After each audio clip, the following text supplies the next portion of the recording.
여러분은 잠에서 깨어나 이런 생각을 해보신 적이 있으신가요? 방금 꾼 꿈이 너무나 생생해서 이것이 꿈인지 현실인지 순간 헷갈렸던 경험 말입니다. 현대인들은 대부분 꿈을 단순히 잠자는 동안 뇌가 만들어내는 환상 정도로 여깁니다. 하지만 동아시아의 오랜 영적 전통인 도교에서는 전혀 다른 방식으로 꿈을 이해했습니다. 도교에서 꿈은 환상이 아닙니다. 영혼이 육체를 떠나 신의 세계를 실제로 유람하는 경험이며 동시에 자기 수련의 깊이를 확인하는 영적 거울입니다. 오늘은 도교의 꿈 해몽 전통을 통해 꿈이 단순한 무의식의 산물이 아닌 영적 현실로 받아들여졌던 신비로운 세계관을 함께 살펴보겠습니다. 도교에서 꿈을 이해하려면 먼저 도교가 인간을 어떻게 바라보는지부터 알아야 합니다. 도교의 인간관은 서양의 육체와 정신이라는 이분법과는 전혀 다릅니다. 도교에서는 인간이 삼원칠백, 즉 3개의 정신적 영혼과 7개의 육체적 영혼으로 이루어져 있다고 봅니다. 여기서 호는 하늘과 연결된 정신적 영혼입니다. 반면 백은 땅과 연결된 육체적 영혼이지요. 호는 가볍고 맑아서 위로 올라가려는 성질이 있고 백은 무겁고 탁해서 아래로 내려가려는 성질을 가지고 있습니다. 살아있는 사람은 이 삼원칠백이 모두 육체 안에서 조화를 이루며 머물러 있는 상태입니다. 그런데 잠이 들면 어떤 일이 벌어질까요? 도교에서는 잠잘 때 혼이 육체를 떠난다고 믿었습니다. 백은 육체에 남아 생명을 유지하지만 혼은 자유롭게 몸 밖으로 나가 신의 세계, 조상의 세계, 혹은 다른 차원으로 유람을 떠납니다. 그리고 그 혼이 경험한 것들의 흔적이 바로 꿈으로 나타난다는 것입니다. 도교의 중요한 경전 중 하나인 태평경에는 이런 구절이 있습니다. 사람이 잠들면 혼이 나가 하늘에 오르고 깨어나면 돌아오니 꿈은 혼이 본 세계의 그림자라는 내용입니다. 이 말은 매우 중요한 의미를 담고 있습니다. 꿈이 단순히 뇌가 만들어낸 허상이 아니라 영혼이 외부 세계를 실제로 경험한 기록이라는 뜻이기 때문입니다. 이것은 현대 심리학에서 말하는 무의식의 개념과는 본질적으로 다릅니다. 무의식은 마음 안에 억눌린 것들이 드러나는 것이지만 도교의 꿈은 영혼이 실제로 다른 공간을 여행하고 돌아온 것입니다. 훨씬 더 실제적이고 영적인 경험인 셈이지요. 그렇다면 도교는 왜 이렇게 꿈을 중요하게 여겼을까요? 그것은 도교의 핵심 사상과 깊이 연결되어 있습니다. 첫째, 도교는 우주의 근본 원리인 도의 흐름 속에서 모든 것을 이해합니다. 꿈 역시 도의 흐름 속에서 생겨나는 하나의 현상입니다. 도사들은 꿈을 통해 도의 움직임을 감지하고 자신이 도와 얼마나 조화를 이루고 있는지 확인했습니다. 맑고 평화로운 꿈은 자신이 도와 합일되어 가고 있다는 증거였고, 혼란스럽고 불안한 꿈은 도에서 멀어졌다는 경고였습니다. 둘째, 기의 개념입니다. 도교에서 기는 우주를 구성하는 근본 에너지입니다. 이 기가 몸과 마음을 통해 고르게 흐를 때 사람은 건강하고 평안합니다. 하지만 기의 흐름이 막히거나 불균형해지면 꿈에 그것이 드러납니다. 예를 들어 화의 기운이 과하면 불타는 꿈을 꾸고 물의 기운이 부족하면 갈증에 시달리는 꿈을 꿉니다. 도교 수련자들은 이런 꿈의 신호를 읽어내어 자신의 기를 조절하는 단서로 삼았습니다. 셋째, 혼백의 상태입니다. 앞서 말했듯이 혼은 하늘과 연결되고 백은 땅과 연결됩니다. 수련이 깊어진 사람은 혼이 맑고 강해져서 꿈속에서도 의식을 유지할 수 있습니다. 반대로 수련이 부족한 사람은 혼이 약해서 백에 의해 끌려다니며 혼란스러운 꿈을 꿉니다. 도교에서는 이것을 혼과 백의 균형 문제로 보았습니다. 넷째, 자연과의 합일입니다. 도교의 이상은 인간이 자연과 하나가 되는 것입니다. 자연의 리듬에 맞춰 살아가는 사람은 꿈에서도 자연스럽고 평화로운 장면을 봅니다. 산과 물, 나무와 새, 구름과 바람이 조화롭게 어우러지는 꿈입니다. 하지만 인위적이고 욕심 많은 삶을 사는 사람은 악몽을 꿉니다. 쫓기거나 넘어지거나 잃어버리는 꿈을 반복해서 꾸게 됩니다. 도교에서는 이것을 도를 어긴 대가로 보았습니다. 이런 관점에서 보면 꿈은 단순한 수면 현상이 아닙니다. 꿈은 자신의 영적 상태를 보여주는 거울이자 우주와 소통하는 통로이며 수련의 깊이를 확인하는 척도입니다. 도교 수련자들은 매일 아침 깨어나면 자신이 꾼 꿈을 기억하고 그 의미를 되새겼습니다. 어떤 신을 만났는가, 어떤 풍경을 보았는가, 어떤 감정을 느꼈는가를 세심하게 관찰했습니다. 특히 중요한 것은 도교가 꿈과 현실의 경계를 엄격하게 나누지 않았다는 점입니다. 우리는 보통 꿈을 가짜로, 현실을 진짜로 생각합니다. 하지만 도교에서는 둘 다 도의 다른 표현일 뿐이라고 봅니다. 꿈속에서 경험한 것도 현실이고, 현실에서 경험하는 것도 어떤 의미에서는 꿈입니다. 이런 사고방식은 나중에 살펴볼 장자의 호전몽 이야기에서 극명하게 드러납니다. 결국 도교에서 꿈은 영혼의 실제 여행이자 기의 흐름을 보여주는 지표이며 도와의 조화를 확인하는 수단이었습니다. 꿈을 통해 수련자는 자신이 어디쯤 와 있는지 알 수 있었고, 다음 단계로 나아가기 위해 무엇을 해야 할지 깨달을 수 있었습니다. 이것이 바로 도교가 꿈을 해석하고 이해했던 근본적인 방식이었습니다. 도교의 꿈에 대한 이해를 가장 잘 보여주는 것은 경전 속 구절들입니다. 그 중에서도 가장 유명하고 깊은 의미를 담고 있는 것이 바로 장자에 나오는 호전몽, 즉 나비의 꿈 이야기입니다. 장자는 이렇게 말합니다. 옛날에 나 장주는 꿈에서 나비가 되었다. 훨훨 나비처럼 날아다니는 것이 너무나 즐거워서 스스로 기뻐했다. 나는 내가 장주라는 것을 전혀 알지 못했다. 그런데 갑자기 깨어나 보니 틀림없이 장주였다. 그렇다면 장주가 꿈의 나비가 된 것일까? 아니면 나비가 꿈의 장주가 된 것일까? 장주와 나비 사이에는 분명히 구분이 있을 것이다. 이것이 바로 만물의 변화이다. 이 짧은 이야기는 도교 철학의 핵심을 담고 있습니다. 표면적으로는 꿈과 현실의 경계가 모호하다는 이야기처럼 보입니다. 하지만 그 안에는 훨씬 깊은 의미가 숨어 있습니다. 많은 사람들은 이 이야기를 인생이 한바탕 꿈이라는 허무주의로 해석합니다. 하지만 장자가 말하고자 한 것은 그것이 아닙니다. 장자는 우리가 현실이라고 믿는 것이 과연 진짜 현실인가를 묻고 있습니다. 우리는 깨어 있을 때만 진짜라고 생각하고 꿈을 가짜로 여깁니다. 하지만 꿈속에 있을 때는 그것이 현실입니다. 나비가 되어 날아다니는 그 순간 장주는 완전히 나비였습니다. 여기서 중요한 것은 장주와 나비 사이에 분명히 구분이 있다는 마지막 구절입니다. 이것은 무엇을 의미할까요?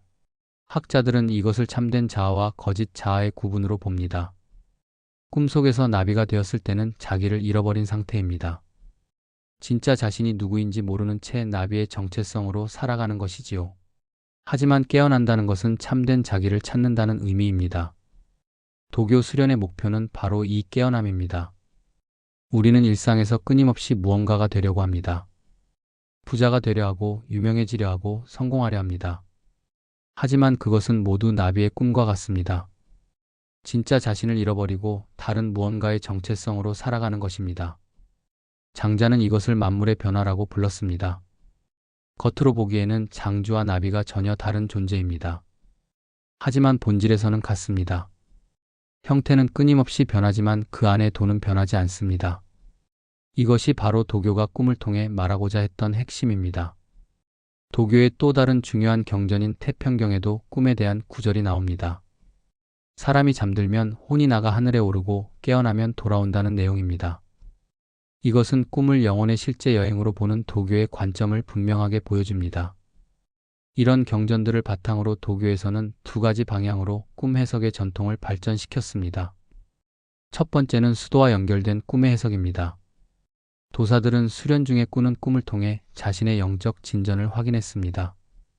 예를 들어 신이나 선인을 만나는 꿈은 매우 좋은 징조였습니다. 이것은 자신의 수련이 깊어져서 영혼이 더 높은 차원에 접근할 수 있게 되었다는 뜻이었습니다. 선계의 존재들이 꿈에 나타나 가르침을 주거나 도를 전수하는 장면은 도사들이 가장 바라는 꿈이었습니다. 반대로 혼란스럽고 무질서한 꿈은 경고 신호였습니다. 이것은 내면의 기가 흐트러졌다는 뜻이었습니다.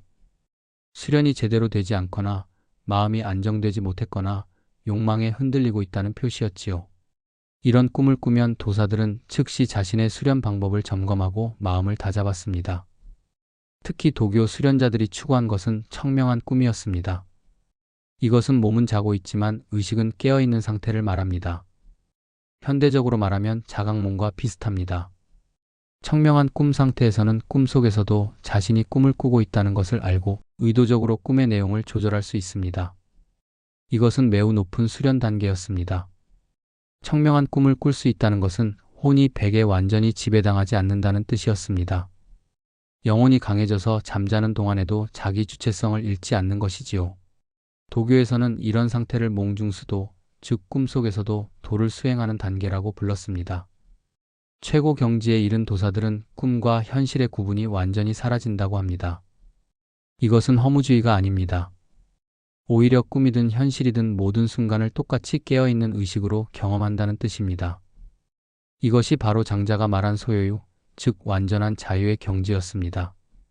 두 번째 전통은 전복과 연결된 꿈의 해석입니다. 이것은 주로 민간 도교에서 발전했습니다. 일반 백성들은 깊은 수련을 할 수 없었지만 꿈을 통해 미래를 예견하고 기륭을 판단하고자 했습니다.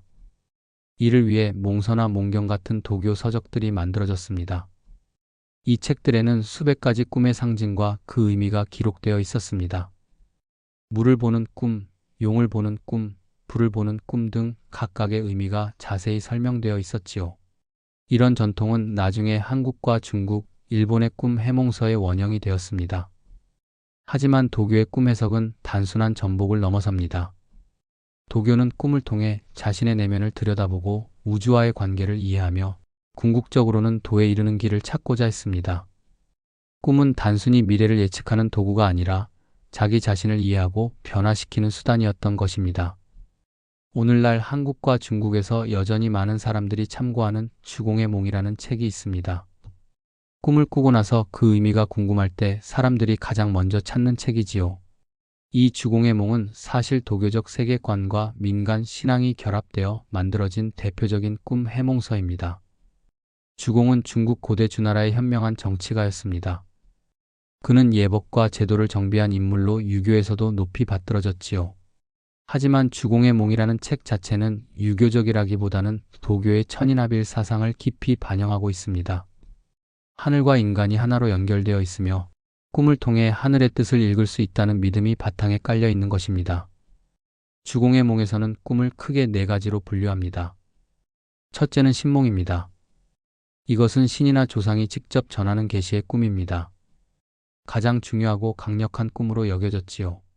신몽을 꾸면 그 내용을 반드시 기억하고 실천해야 한다고 믿었습니다. 길흉화복을 판단하는 가장 확실한 기준이 되었던 것입니다. 둘째는 응몽입니다. 응답의 꿈이라는 뜻이지요. 이것은 현실의 일이나 자신의 심리 상태에 대한 응답으로 나타나는 꿈입니다.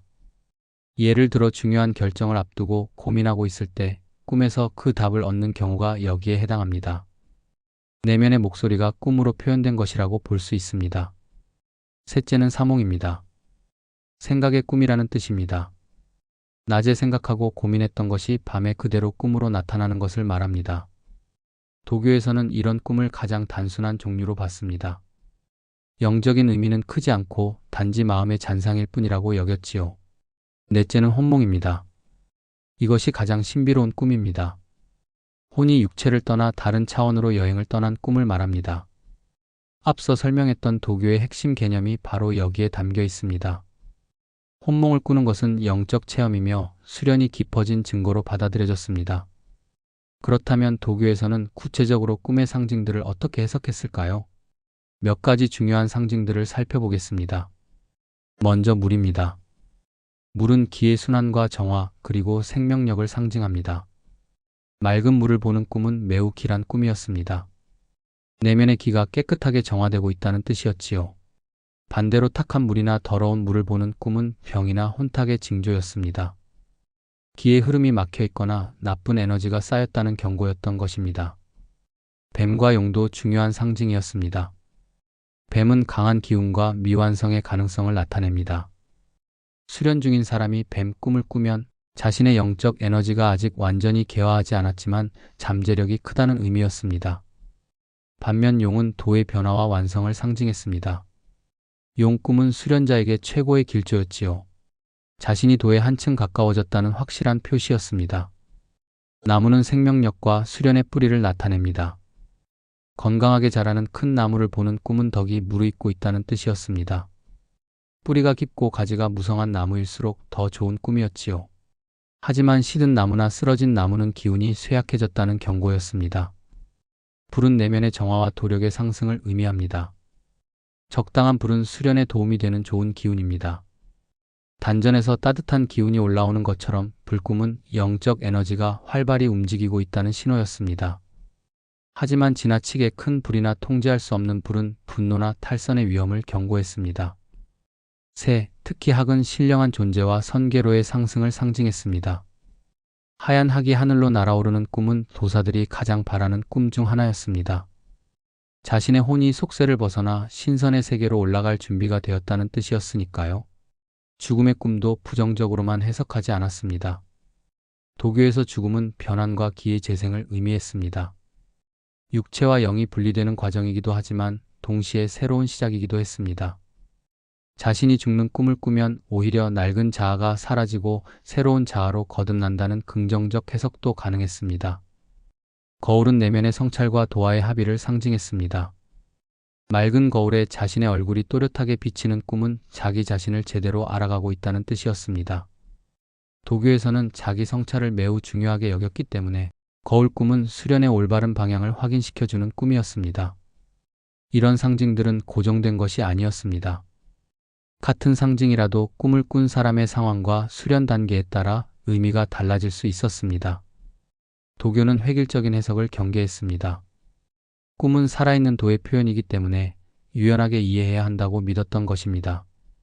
도교 수련자들은 꿈을 매우 신성하게 여겼기 때문에 꿈을 다루는 특별한 예절과 수련법을 발전시켰습니다.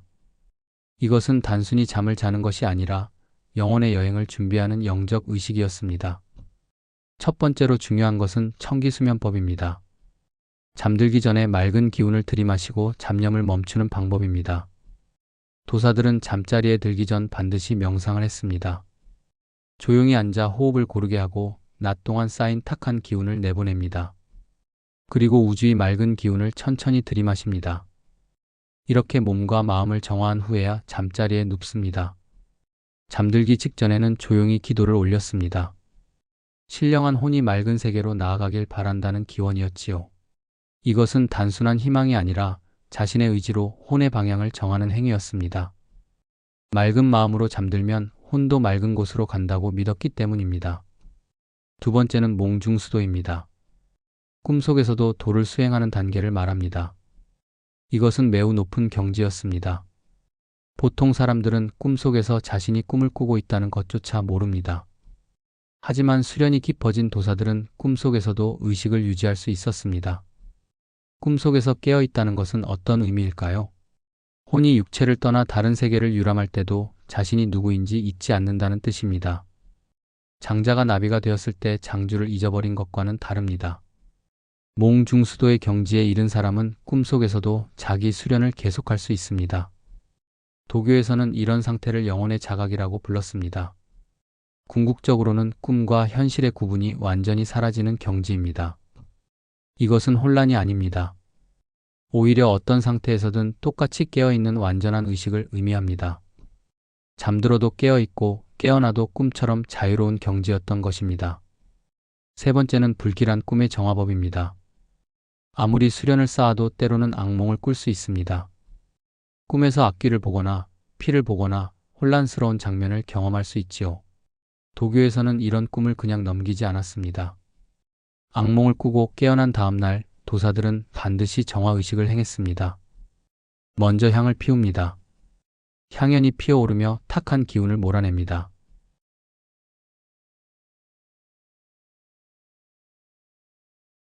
그렇다면 도교의 꿈 해몽은 어떤 철학적 의미를 담고 있을까요? 크게 네 가지 측면에서 이해할 수 있습니다. 첫째, 형이상학적 측면입니다. 도교에서 꿈은 도의 흐름 속에서 나타나는 우주적 조화의 한 현상입니다. 우주 전체가 도라는 거대한 에너지의 흐름으로 연결되어 있고 꿈은 그 흐름의 한 표현이라는 것이지요. 따라서 꿈을 이해한다는 것은 우주의 원리를 이해하는 것과 같습니다. 둘째, 영적 수련의 측면입니다. 꿈은 혼이 신계와 교류하며 도를 배우는 수련 과정입니다. 잠자는 시간도 허비하는 시간이 아니라 수련의 연장인 것입니다. 오히려 육체의 제약에서 벗어난 상태이기 때문에 더 깊은 깨달음을 얻을 수 있다고 믿었습니다. 셋째, 심리적 측면입니다. 내면의 기와 정이 불균형할 때 꿈으로 경고한다는 것입니다. 현대 심리학이 무의식의 신호로 꿈을 보는 것과 비슷하지만 도교는 더 구체적으로 기의 흐름이라는 개념으로 설명했습니다. 화의 기운이 과하면 불꿈을 꾸고 수의 기운이 부족하면 갈증 꿈을 꾸는 시기였습니다. 넷째, 전복적 측면입니다. 길흉화복을 미리 예시해주는 계시적 도구로서의 꿈입니다. 하지만 도교는 단순한 운명론을 넘어섭니다. 나쁜 꿈을 꾸었다고 해서 운명이 정해진 것이 아니라 그것을 경고로 받아들여 수련을 통해 바꿀 수 있다고 믿었습니다. 결국 도교의 꿈 해몽은 자기 성찰과 변화의 도구였습니다. 꿈을 통해 자신의 상태를 진단하고 도에 가까워지기 위해 무엇을 해야 할지 깨닫는 것이었습니다. 이것이 바로 도교가 수천 년 동안 꿈을 연구하고 해석해온 진정한 이유였습니다. 지금까지 우리는 도교의 꿈 해몽 전통을 깊이 있게 살펴보았습니다. 현대인들이 꿈을 단순한 뇌의 활동으로 여기는 것과는 전혀 다른 풍부하고 신비로운 세계관을 만나보았습니다. 도교에서 꿈의 본질은 무엇이었을까요? 그것은 영혼이 육체를 떠나 도의 세계를 실제로 유람하는 경험이었습니다. 인간은 삼혼칠백, 즉 3개의 정신적 영혼과 7개의 육체적 영혼으로 이루어져 있습니다. 잠이 들면 혼은 몸을 떠나 신의 세계, 조상의 세계, 혹은 다른 차원으로 자유롭게 여행을 떠납니다. 그리고 그 여행의 흔적이 바로 우리가 꿈으로 기억하는 것입니다. 도교의 경전들은 이런 꿈의 본질을 명확히 보여줍니다. 태평경은 사람이 잠들면 혼이 나가 하늘에 오르고 깨어나면 돌아온다고 말합니다. 장자의 호전몽은 더 깊은 철학을 담고 있습니다. 장주가 나비가 된 꿈을 꾸었는지 나비가 장주가 된 꿈을 꾸는지 알 수 없다는 이야기는 꿈과 현실의 경계를 허물며 진짜 자아를 찾아가는 수련의 여정을 상징합니다. 도교는 꿈을 4가지 핵심 개념으로 이해했습니다. 첫째는 도입니다. 우주의 근본 원리인 도의 흐름 속에서 꿈이 생겨나며 꿈을 통해 도의 움직임을 감지할 수 있습니다. 둘째는 기입니다. 몸과 마음을 흐르는 기의 균형이 꿈에 드러납니다. 화의 기운이 과하면 불꿈을 꾸고 수의 기운이 부족하면 갈증의 꿈을 꿉니다. 셋째는 혼백의 상태입니다. 수련이 깊어질수록 혼이 강해져서 꿈속에서도 의식을 유지할 수 있습니다. 넷째는 자연과의 합일입니다. 도와 조화를 이룬 사람은 평화로운 꿈을 꾸고 도를 어긴 사람은 악몽을 꿉니다. 도교는 2가지 방향으로 꿈 해석 전통을 발전시켰습니다. 하나는 수도와 연결된 해석입니다. 신이나 선인을 만나는 꿈은 영적 진전의 표시이고 혼란한 꿈은 내면의 기가 흐트러졌다는 경고였습니다. 특히 청명한 꿈, 즉 꿈속에서도 의식을 유지하는 상태는 높은 수련 단계를 의미했습니다. 다른 하나는 전복과 연결된 해석입니다. 주공의 몸 같은 책들이 만들어져 신몽, 응몽, 사몽, 혼몽의 4가지 꿈을 구분하고 수백 가지 상징의 의미를 정리했습니다. 도교 수련자들은 꿈을 다루는 특별한 방법을 실천했습니다. 청기수면법으로 잠들기 전 몸과 마음을 정화하고 몽중수도를 통해 꿈속에서도 도를 수행했습니다. 악몽을 꾸면 향을 피우고 도경을 톡송하며 기를 맑게 정돈했습니다. 이 모든 것은 꿈이 단순한 수면 현상이 아니라 영적 수련의 연장이라는 믿음에서 나온 것입니다. 철학적으로 도교의 꿈 해몽은 4가지 의미를 담고 있습니다. 형이상학적으로는 도의 흐름 속 우주적 조화의 현상이고, 영적으로는 혼이 신계와 교류하는 수련 과정이며, 심리적으로는 내면 기의 불균형을 알려주는 신호이고, 전복적으로는 길흉화복을 예시하는 계시입니다. 결국 도교의 꿈 해몽은 자기 성찰과 변화의 도구였습니다. 꿈을 통해 자신의 영적 상태를 진단하고 도에 가까워지기 위한 길을 찾았습니다. 현대를 사는 우리에게 도교의 꿈 이해는 단순한 미신이 아닌 내면을 들여다보고 우주와 연결되는 하나의 지혜로 다가옵니다. 매일 밤 우리가 경험하는 꿈이 사실은 영혼의 여행이라는 도교의 가르침은 오늘도 여전히 깊은 울림을 주고 있습니다. 오늘은 여기까지입니다. 시청해주셔서 감사합니다. 구독, 좋아요, 알림 설정은 큰 힘이 됩니다.